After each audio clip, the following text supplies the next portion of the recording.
The AD-70 doctrine teaches that the kingdom started at Pentecost but did not come with power or was not established until AD-70.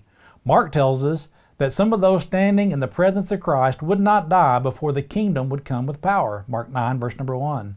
Luke tells us that the power and the Spirit would come together. Luke 24, verse 49, Acts 1, verse number 8.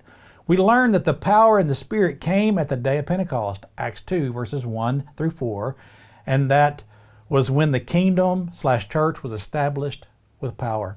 The kingdom did not have to wait until AD-70 to have power or to be established. The Bible does not speak of the kingdom starting without power.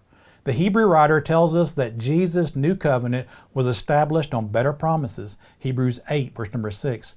Notice it did not say that it was to be established, but that it was established.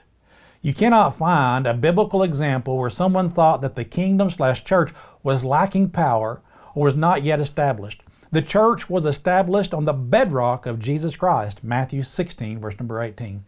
Jesus is the head of the kingdom/church, Colossians 1, verse number 18. And He has all authority over heaven and earth, Matthew 28, verse number 18. I do not see how anyone could say that Christ's kingdom was lacking power until AD-70.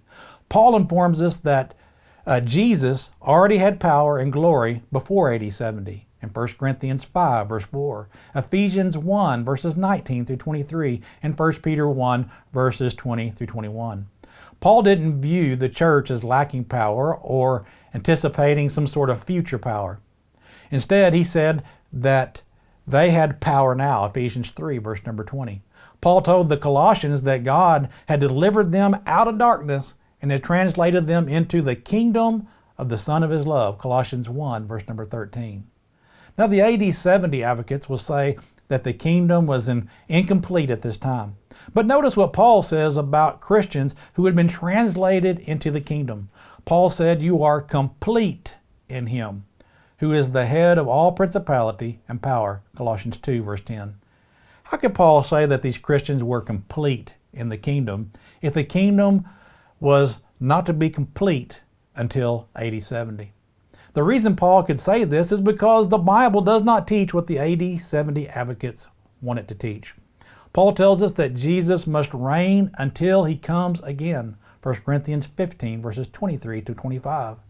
At that time, He will hand the kingdom over to the Father, and He will cease to be a mediator, 1 Corinthians 15, verse 28. If this occurred in AD-70, then we should not be praying in the name of Jesus, but directly to God. Paul tells us when this happens, there will be no more death, 1 Corinthians 15, verse 26. I pointed this out already, but it is worth saying again.